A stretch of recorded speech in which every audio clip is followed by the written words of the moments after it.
You're listening to Book Banter with Dianne Burckhardt, your book talk podcast. Join me every Wednesday for real conversations with authors and publishing insiders, where you get to connect with the humans behind the books you love.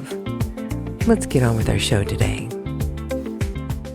Well, hello, my happy people. Today is April 29th, 2026, and we are taking you on a global trek of self-discovery with today's author. In this interview, we explore an author's life shaped by travel, healing, and the decision to move beyond trauma into something much bigger. From a simple idea of visiting one country for each letter of the alphabet, this journey becomes something far more personal, forging a path running away from pain and moving forward towards personal growth, connection, and a deeper understanding of life and her place in the world. This book chat was extra fun for me because it was with someone I met through our memoir writers group, so I have an intimate knowledge of just how good of a writer she actually is, and I cannot wait to share her work with you. So let's not waste any more time and get right to today's interview. Please welcome to Book Banter with Dianne Burckhardt, Sylvia Clare. The way that I like to start these interviews out is just to have our guests tell everyone who you are and what you do. Well, my name is Sylvia Clare, and who am I? Well, I'm an accumulation of nearly 71 years of lived experience, and so who I am at the moment is very unique and individual because who I am next week might be slightly different again. And what do I do? Well, I do a lot of things. I garden, and I teach mindfulness, and I run a mindfulness group for people with neurodivergency and PTSD. But one of my biggest loves for the last 30 odd years has been writing. And so I write and I write and I write and I write. I was going to say, it does seem like you do spend a lot of time writing. I do. But I'm retired from a lot of other things. I'm on pensions and I have a small income from my writing and from my teaching. So I don't need to be running a job. So I'm much freer to do what I want to do. And I stopped working for other people in my early 40s, I'm about 41, because I just found the reward compensation, stress balance, work-life balance, if you want to call it that, didn't work for me. And I'm much better if I'm self-motivated. And so I've worked for myself since then. Whenever you first started out and you were deciding your career path, where you are now, did you have any idea this is where you wanted to go? Or did you have something different in mind for a career? I didn't really have a career path set out. I mentioned a few things. I remember back at school, I mentioned that I was going to be a writer, and I got laughed out of my English class by the teacher as well as some of my fellow students because I wasn't really showing any promise at that point. But I was very, very heavily traumatized and PTSD and emotionally frozen, so I wouldn't have shown much potential. But I kind of knew that I would end up being a writer. And in my 30s, I started playing around with poetry. I was lousy, but it was the beginning of it.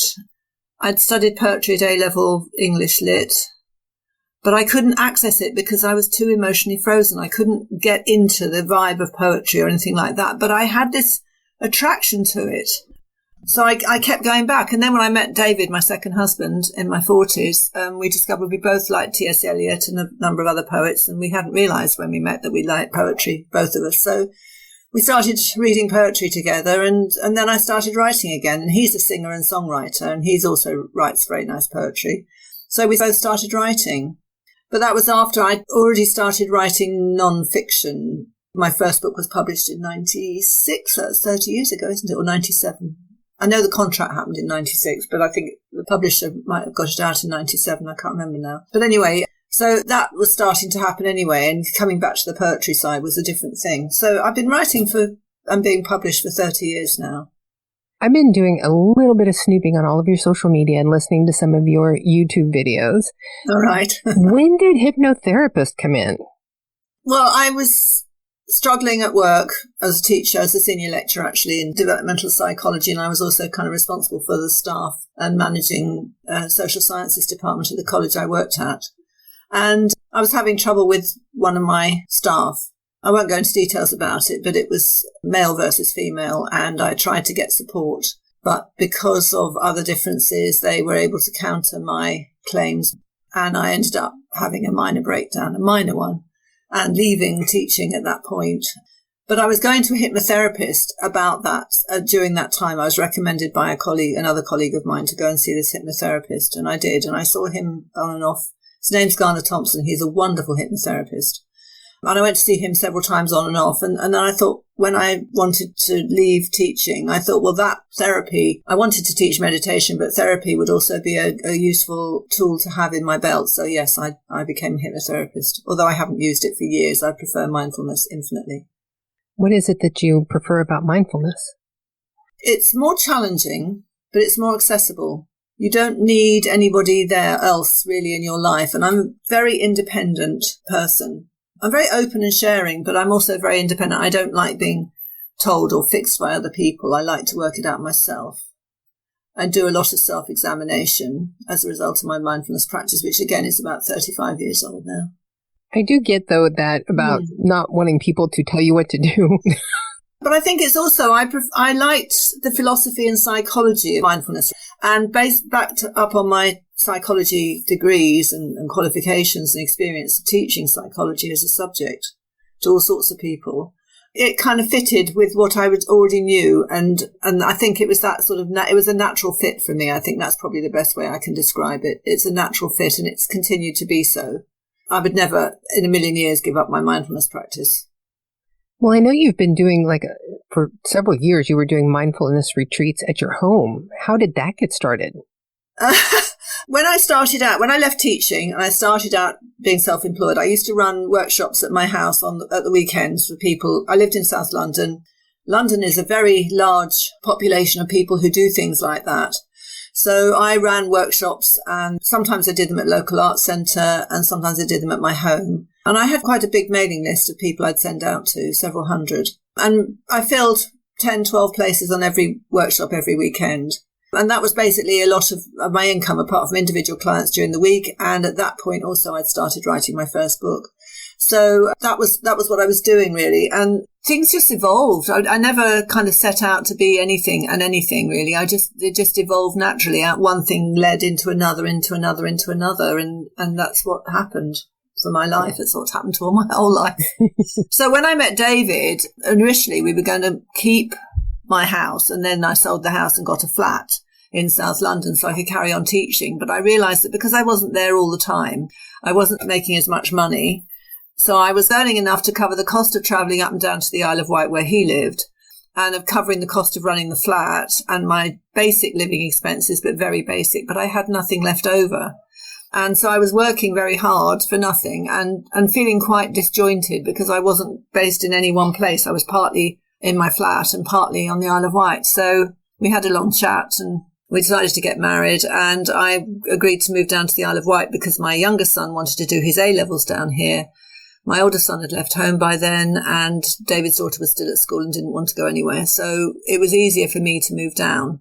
And I planned on bringing my mailing list and hoped that people would come and stay on the Isle of Wight. So I was looking for a retreat centre. And we bought a derelict Georgian house that had plenty of bedrooms and room for small retreats, again, around about the size of 10 or 12 people each weekend. But it took us 2 years to get it up and running. And in that 2 years, most of my mailing list had gone off and found someone else or something else to do. So that didn't work. So we advertised nationally, and we had a lot of nice retreats. And in fact, there is a memoir about that called The Buddha House. And we ran that for 17 years in various formats. Other things happened and it changed. Again, that evolved over time. But I was happy doing that initially. We both enjoyed doing that. But by the time we retired, 8 years ago now, so we were in our mid-60s, we were tired. We were exhausted by it. So that was when we ended it. Otherwise, I think we'd still be there. Now, you actually have quite a few books that you've published. Which one was the first? It's called Raising the Successful Child. And it's really about emotional literacy based on mindfulness theory for parents. That was voted by my publishers, a small publishing house called How To Books, as their favourite book of the year. And they asked me to do an extended version, which became Releasing Your Child's Potential. And then I realised that book still hadn't really found its own potential. So I've re-released it now as Who Will I Become, which is basically looking at the stories we tell ourselves and the stories we tell our children and the stories they pick up that aren't actually, I don't mean stories as in happily ever after or once upon a time kind of stories. I mean the stories about life. If you understand that life is one story, that we each have a life story, and the more you write memoir or read memoir, you realise that life is a story. And things evolve like a novel, like a very well-crafted novel quite often. So what the child learns about themselves in childhood will have massive impact on them growing up in terms of their experience of other people, their experience of life, their experience of themselves. So I wanted to really emphasise that aspect of the book, which was there right from the beginning, but I hadn't really realised that importance then. So I've now rewritten it as to who will I become based on stories. Now, you have a quite broad selection of topics for your books because you have memoirs, you have topics on ADHD and neurodivergency, the mindful gardener. What is it that draws you to all these different topics? Well, they all have one thing in common, which is psychology and mindfulness. They're all examining or exploring aspects of my life. Like the mindful gardener was a year in my garden a couple of years ago. I wrote it as a diary, exploring the challenges that come up with having a large garden in a rural setting, which means you've got all sorts of things to deal with that you don't get in an urban setting, and how to deal with it, and how I use my mindfulness practice to not go into overwhelm or not go into despondency or kind of self-damage, self-harm for not being able to do more because I've got this arthritis in my spine, which is quite debilitating sometimes, and I have a lot of back pain. And yet I still love gardening. I still do as much as I possibly can, but I have to accept my garden is not perfect. In fact, it's anything but perfect. But there's an attachment in me that wants to keep doing it. So I explored that in that garden. Plus our relationship with climate change. I'm always very interested in climate change. And that's a big part of mindfulness because living ethically, living responsibly is a huge part of living mindfully as well. And people often don't understand that aspect of it. I said there's a massive philosophy and psychology that underpins mindfulness. So you'll find that's in every single book, even my poetry. It's there, one way or the other. So everything else is just an aspect of my life or an aspect of life I think is important. So the ADHD, we have a very neurodivergent family. I'm diagnosed with PTSD and complex trauma, but also ADHD. And my son's a clinical psychologist, and he said I've got a fair bit of autism in there as well. And he said nowadays I'd get diagnosed as ADHD. Mm-hmm. And I totally accept that. It makes complete sense of how I am in the world. And so I realized that mindfulness had helped me a lot, but I'd played with it and used my understanding of it. I've got quite a deep understanding of mindfulness theory and practice. So I used that to kind of develop approaches that were helpful for other people who were struggling, as I had once done, so that I could actually put that out there. So I taught courses about mindfulness for neurodivergency and PTSD for about 10 years. Retired from that 2 years ago now, I think, and decided to do other things again. I'm always doing other things. And so focusing more on books, writing, and subsequently also I've become a storyteller because I think storytelling is a wonderful way of connecting with audiences. So, for instance, living on the Isle of Wight, we have the wonderful Ventnor Fringe. I'm part of the Island Storytellers, and we're doing a retelling of the Chaucer Canterbury Tales. Oh, nice. And I'm also doing a gig with two other poet friends of ours. We do a little act called Funny That, which is sort of poems that make you either think, as in, oh, that's odd, or make you laugh. So the three of us, we take it in turns to do a poem each, and we kind of go on a little rotating system, and it works quite well. We've done it twice before, and we're doing it again this year at Ventnor Fringe as well. So I do those things, but they're all linked in. They're all linked in with everything that I do. The mindfulness, the psychology, everything's linked in. When did you decide to put together Clarity Books? Well, that started when my publishers got bought out, and I had several buyouts actually, and I got dropped as one of the many authors that get dropped in these situations because unless you're making very big sales, they buy the company, but they don't necessarily take on the authors. They want to find their own. I think it's now part of Little Brown, one of the big five anyway, and they don't even have their own imprint now, but the staff all got taken over or left and went and did something else. So consequently, I didn't have a publisher. And the other thing I found was that when I was writing for Pathways or how-to books, Pathways was the imprint I ended up writing for, I didn't always find that I could write what I wanted to in the style that I wanted to write. And I wanted to go out of those parameters. So we established Clarity Books in about 2001. And then we released one book, which we did with somebody who's now become very successful as a children's author. Won't mention her name in case she doesn't want it mentioned. Then we were focusing on the retreats and building the business up in the retreat centre. So I wasn't really doing much writing. I was writing courses and workshops and things like that, but I wasn't really writing books as such. And then suddenly, when that folded, books became huge again for me. And I started writing poetry again, and so did David. And so we re-established Clarity Books. I've used KDP and Amazon up until now, but I'm wanting to get away from them. So we've actually went to London Book Fair this year and found a new partner to work with the printing and distribution side of it for us.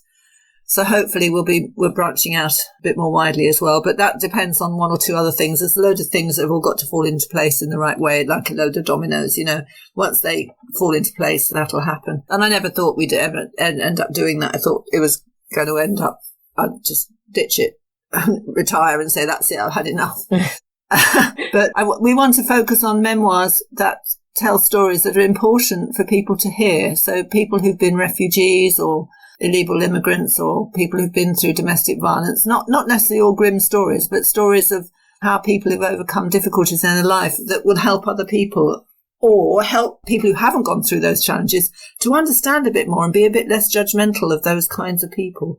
I think there's a huge need, especially for refugees and migrant people at the moment all over the world, that there's a lack of understanding, a lack of compassion. Like, we don't want you in our country, and I think that's a very tragic attitude to take. And I think if they listen to the stories of what these people have gone through, it would be slightly different. So I think that's what we want to focus on, really. I mean, anything that's transformative. The point of a memoir is you've gone from A to B, and it's a transformation. So, but I don't want just kind of general chatty stories. I want something with some power and impact.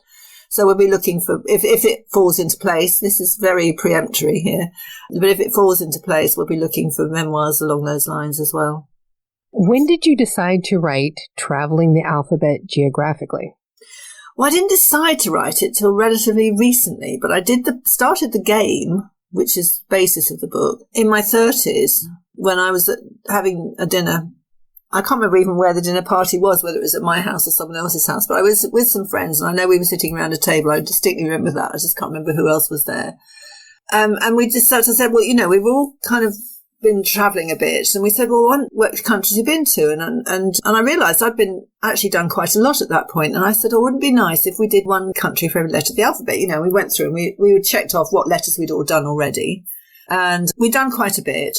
So I think the others all went home and thought, oh, that was fun conversation. Mm-hmm. But for some reason, it lodged with me because travelling at that point, I was right at the point where I was beginning to start travelling to grow as a person as opposed to just having a holiday. Mm-hmm. And there's a significant difference in those two approaches. And it was about 1990, I suppose, so I'd have been about 35, that I went to East Africa for the first time. And that's when I was not just pottering around Europe and having like beach holidays and things like that. I was doing some serious travelling with that trip, which was on the back of a truck before they had game park campsites and things like that. We were just wild camping in the game parks and travelling all over Tanzania. And it blew me away. And also I made friends with a couple who at that point were married. They've divorced since about 10 years ago, but at that point they were married. And I made friends with them, and I'm still friends with them. And I realised that travelling opened up your mind. I saw the young Maasai boys who were about the same age as my sons were at the time, and I recognised how much they would benefit from these different alternative lifestyles than the one we lived in southeast London.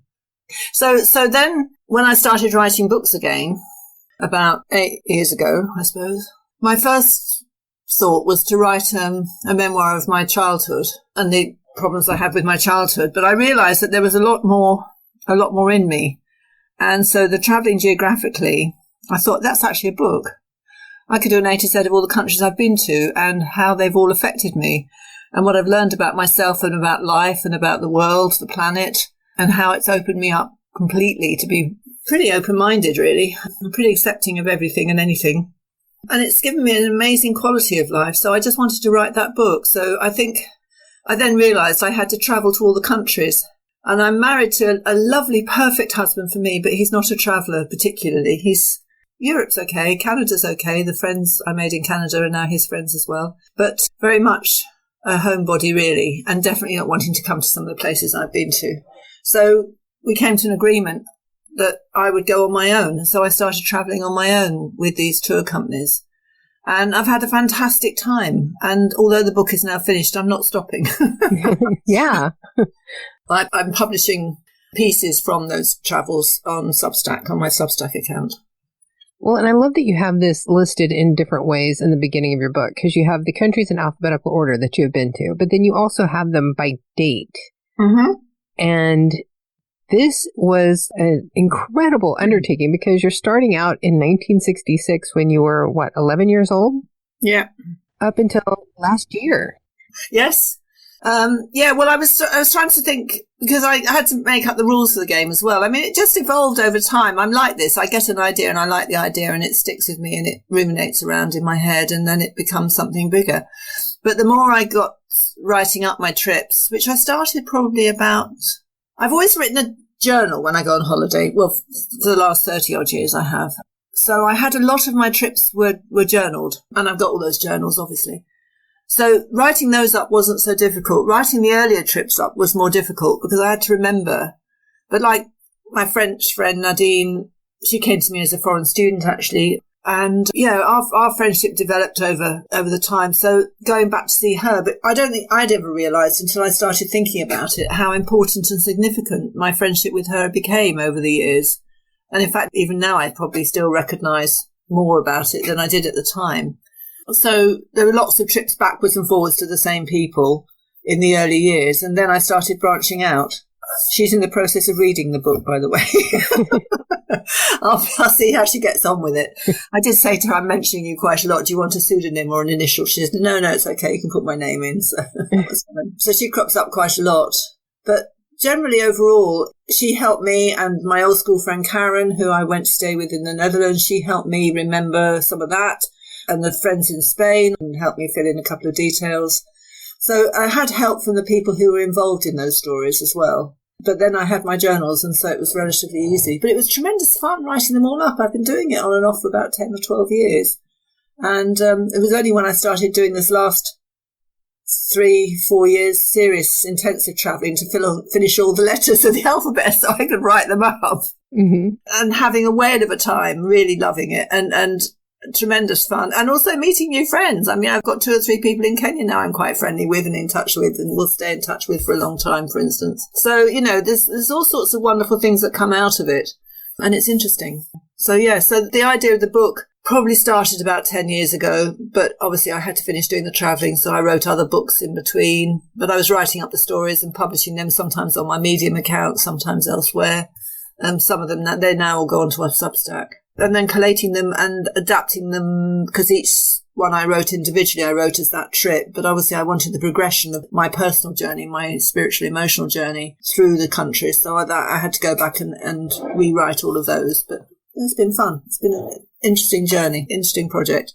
What do you hope readers take away from your travel book, Travelling the Alphabet Geographically? That's it. Well, I suppose really, because I've done Travelling the Alphabet emotionally and Travelling the Alphabet spiritually as well. So it's a book of 3 aspects of my life.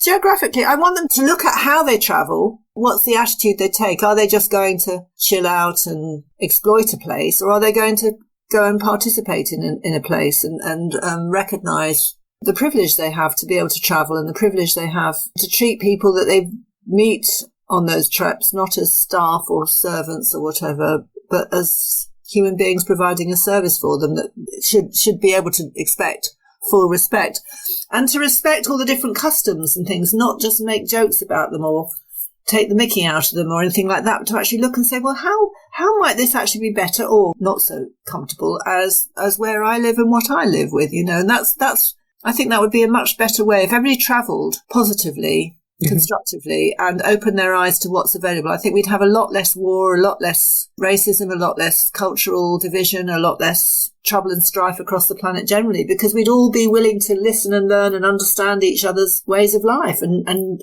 that openness is what's needed in the world. So I think there's a lot to be taken away from this book, as well as a good laugh about all the adventures I had, especially going to the toilet. Goodness me, I had fun going to the toilet in some of my places I've been to. That's one thing. I still have never figured out how to use a traditional toilet in Japan. The little kind of sink thing in the floor with the bar at one end. I have never figured out how to do that, but I was talking to a woman in Japan. I'm like, okay, please explain this to me, how do I do it? And she just looked at me, she goes, go find a McDonald's, buy a drink, use their bathroom. They have Western toilets. No, that's not the point. The point is to use that. I don't know. I haven't been to Japan, so I actually don't know the answer to that. But I do know that I've had some funny stories all over, even in the conventional public toilets and stuff like that, where I've got trapped in one in Denmark, in Copenhagen, and I ended up using the men's because I realised my bladder wasn't going to hold because the queue to the women's was huge and the men's had no one in it. So my husband stood guard outside and got me into the cubicle for the men's toilet so I could relieve my bladder. Because as I've got older, that's been one of the hardest things to cope with travelling. But yeah, no, toilets in foreign countries they can be an adventure. It is. I think you could almost write a book about the toilets I have been to and got stuck in. And there you go. That's another book for you. So now seems like the perfect time to do our 5 quick questions that never turn out to be quick, but I refuse to give up hope. Are you ready? Yes. Since your book is about travel, most of these are going to be about travel. Okay. Question 1. You spent quite a lot of time in France, according to your book. What keeps drawing you back there? I love the French culture. I speak French, so it's very easy for me to be in France. I'm rusty now. It takes me a while to get my ear in, but I still speak French. And I happen to have quite a few friends and quite a few family connections when I was younger, that I was still in contact with my family, with France as a country. People owned properties there and stuff like that. So that was the main reason. And it's just across the channel from where I live. So living in South London, you could just pop down to Dover and take the boat across to Calais, and then you're in France and you can go anywhere you want from there. Yeah, it's not too much of a drive for us from here because we went to Normandy for D-Day celebrations this last year. Normandy, yeah. Mm-hmm. And we were there in like the afternoon. It was a fantastic drive, and I feel like I do need to start adding French to the languages that I'm trying to learn because we love Belgium.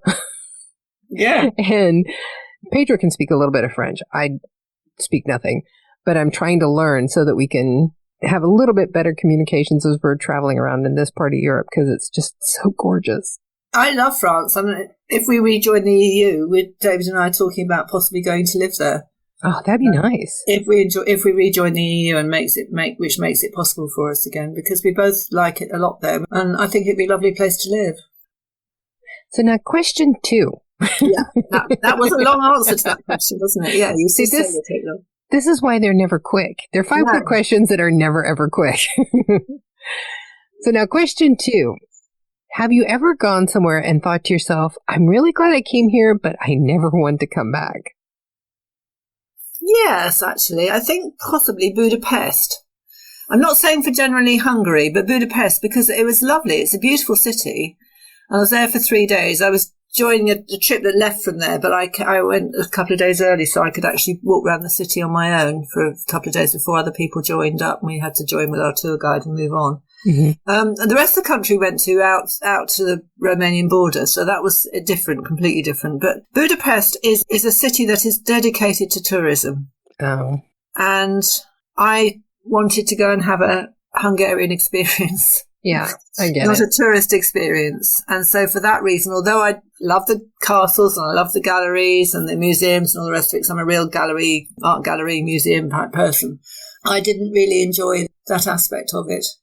But when I left Budapest and went out into the countryside, I loved that. And we went to another town that's name escapes me at the moment, Eger, where the bull's blood wine comes from. And that was lovely. And I really enjoyed that. So that was quite a different experience because you felt you were actually with Hungarian people living Hungarian lives, as it were.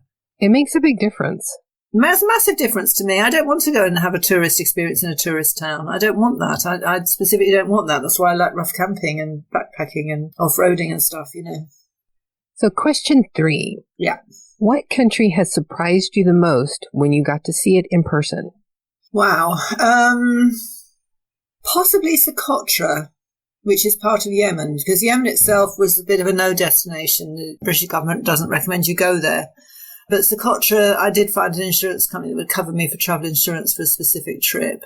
It's a Socotran island, but it's off the coast of Oman and Somalia, actually. It's probably nearer to both of those countries than it is to actually to Yemen. But they have a very Yemeni identity, the Pittsburghan people. They have their own language. I was stunned. This little tiny archipelago of about 5 islands, rocky mountainous islands in the middle of the Indian Ocean. It's a bit like the Galapagos, but it's completely got its own unique fauna. Well, there aren't that many animals there that haven't been brought over, actually, but flora. The trees and everything, the plants and everything there, they're all completely individual to that place, nowhere else. Some of the smaller islands are actually uninhabited, and they're specifically kept as scientific research centres for the genetic development of all these plants and everything like that, and research into them. But I think it was absolutely astonishing to see plants that I recognised, some of them, like I recognised the dragon blood trees, because they're similar to Dracaena, which is a common house plant in Britain, but also a sort of variety of palm tree in other parts of the world. But they're not like that. And I think it just astonished me. It's under economic attack from UAE and Saudi Arabia. So they're both trying to out-dominate each other in terms of economic aid, which makes Socotra become more dependent on them.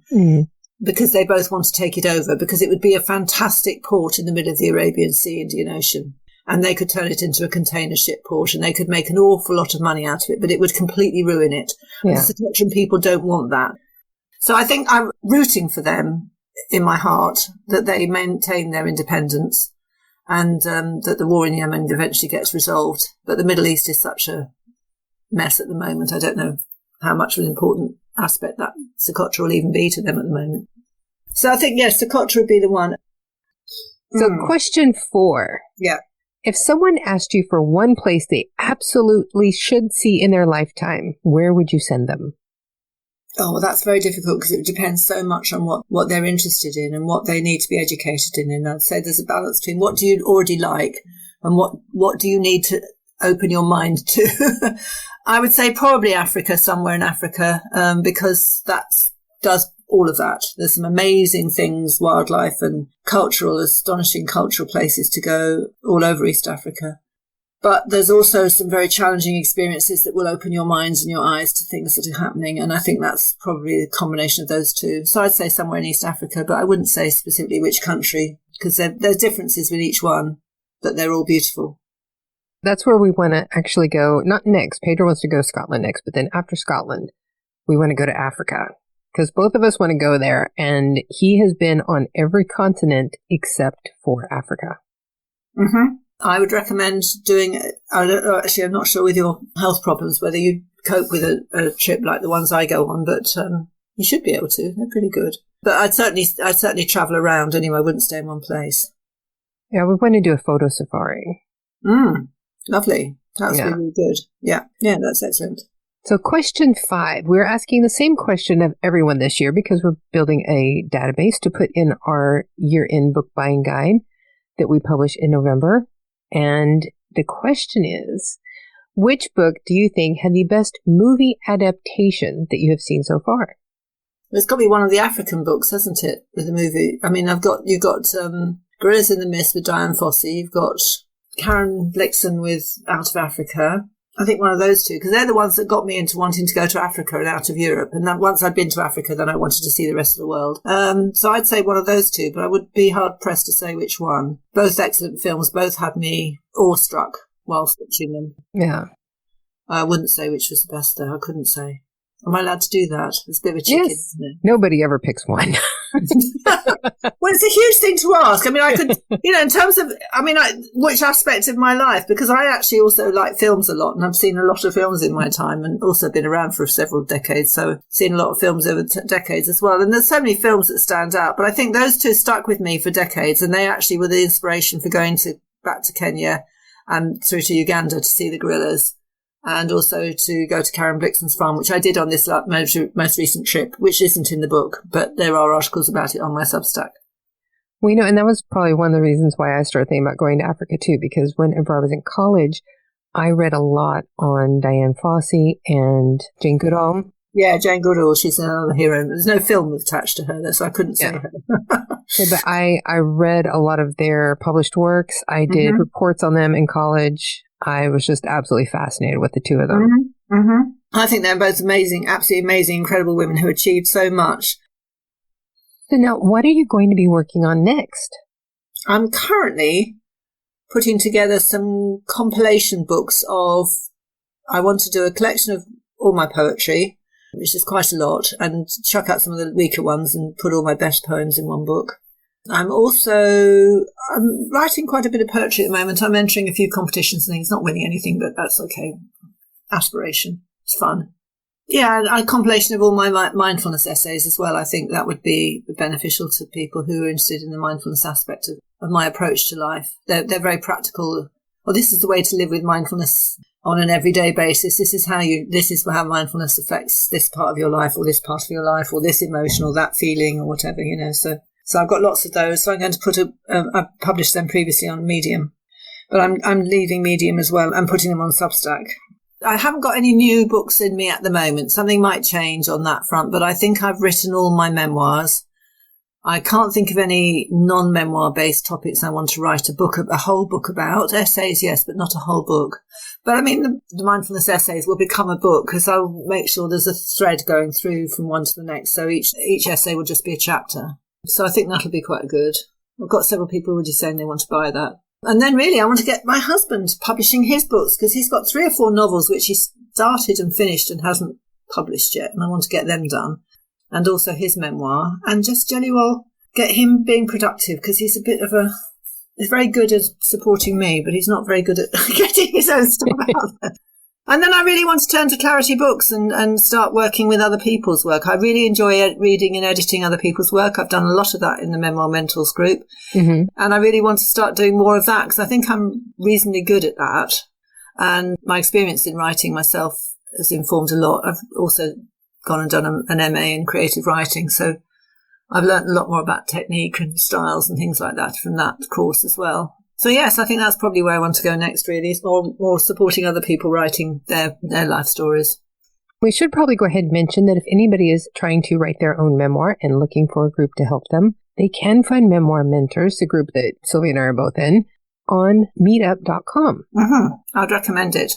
But you do need to be of a decent standard of writing because the standard in that group is very high. And I'm not trying to put people off. And the support is amazing. And there's some people come in and take what they want from it and go again. But other people have stayed and made genuine friendships and genuine connections as people, not just as writers, but as people. Because what happens when you're writing memoir, and we've commented on this a few times in the early years, is when you're reading your memoir out to people, you probably get to know each other in a far more intimate way than even your best friends, because you wouldn't necessarily read that out to them. Mm-hmm. And they may not read your books. Not all of my friends read our books. We definitely know some very extremely personal details about everybody in that group. I think that's the thing. And so you have that level of intimacy. And because we're talking about it and we're supporting each other's stories through the writing. So it's a supportive environment. So you have a sense of feeling safe with these people. So even though you may not have actually met in person, when you do meet them in person, it doesn't feel any different to when you saw them online because you have this intimate connection with them already. And it's a wonderful feeling. I mean, I've met up with 4 members of the group now. And it is a very vulnerable space. I mean, because you're talking about a lot of things that are deeply personal. You're talking about being broken sometimes, having breakdowns and being terrified and being emotionally abused and things like that. But you're also talking about opening our heart to being loved and finding joy and things like that as well. So it's not all negative, but I mean, it's very, very revealing. Mm-hmm. And on that basis, you get to understand who somebody is in a way that possibly you wouldn't, you might take a long time to get to know a friend at that level, even if you have one-to-one contact with them. But through the books, you get to know somebody really quite deeply. So now remind everybody who you are and where they can find your books. Well, at the moment, you can find my books on claritybooks.com, which is our website, clarity-books.com. And you can find them on Amazon. And very soon you should be able to find them in a lot of bookshops and other places, because hopefully we'll start getting them channeled out through this new organisation. But that requires us to put some investment in, so we can only do it in small stages and taking more people on as publishers. So you can find me at the moment, Amazon, Clarity Books, Substack, medium.com at the moment still as well. That's about it. Yeah, I'm just a little writer who lives on the Isle of Wight with my gorgeous husband and sits at my desk writing a lot when I'm not gardening or walking. Now, of course, we're going to have all of the information along with links to your social media in the description of today's podcast, so everybody can just click and go and find all of your information online. Thank you very much. This has been so much fun. I'm glad we got to do this today. Thank you for doing this. This is going to end up being a great episode. I hope so. I like to put a bit of wacky stuff in there and some good stuff as well. Thank you very much. So there you have it, folks. That was my conversation with Sylvia Clare. Be sure to check out her memoir, Travelling the Alphabet Geographically. It's available on Amazon and through her own website, clarity-books.com.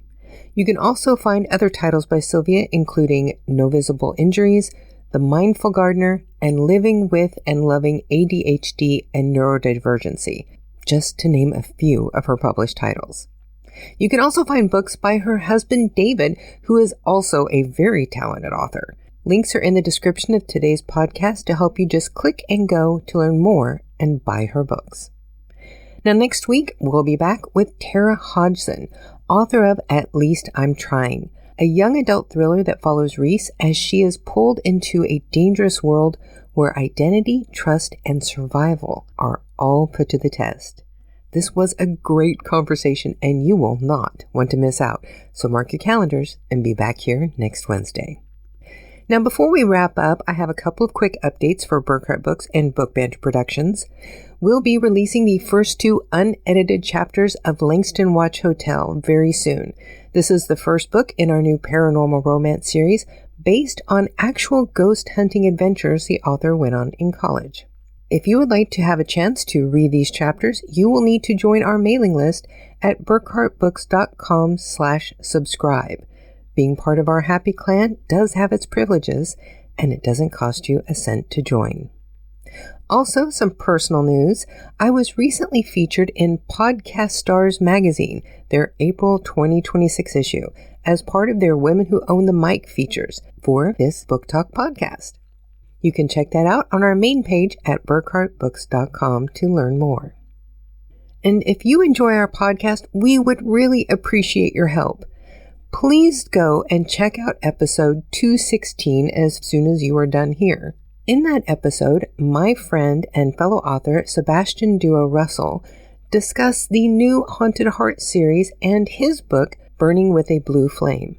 This episode is just 3 more listens away from making it our #1 rated episode of all time, a spot that has been held by an episode in season 3 since it aired. It would really mean a lot to me to not only see a current show take that spot, but to have it be one about our own paranormal romance series that would hit that milestone, well, that would be a serious thrill. So if you could just take a few minutes to go listen, you'll be part of the group that helped push it to the top. So there you have it, folks. That is everything for today. So you know what that means. It's time for you all to go forth and be really happy. We've got so many great things coming for you. Thank you for joining us today. Be sure to subscribe to Book Banter with Dianne Burckhardt on your favorite podcast streaming service. Because if you love books like we do, you do not want to miss a single episode of this podcast.